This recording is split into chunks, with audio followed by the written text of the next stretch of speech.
Thank you. And floodwaters are starting to recede, but the danger is not over just yet. Many roadways around waterways are still remain flooded tonight. 559's Max Lewis is live tonight in Hancock County, where they're starting to assess the damage left behind. Max, what can you tell us from what you're seeing?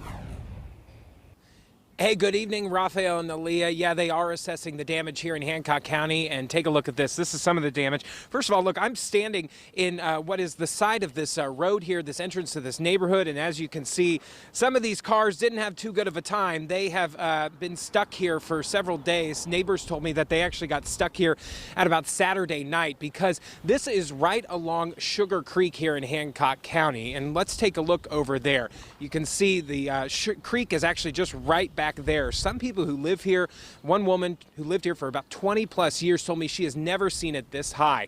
But believe it or not, this is actually better than what it has looked over this past weekend. Let me take you to what it looked like just a day or so ago. This is obviously from the sky, from a drone shot. You can see the cars here that were behind me. They were completely surrounded by water yesterday. That water also got close to a few homes here. Luckily, a lot of them are built up enough that they avoided any major damage.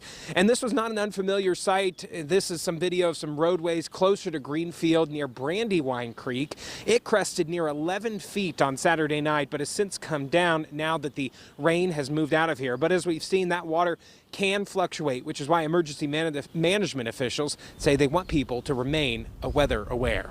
It's hard to say, oh, avoid this area, watch out for this area, because the water is moving so fast in a lot of these cases. We got about 7 inches here in Greenfield. And so with that water moving and it being so dynamic and ever changing, it's hard to predict where it's going to be, what's going to be closed, and we just need people to remember, don't drive through that water, turn around.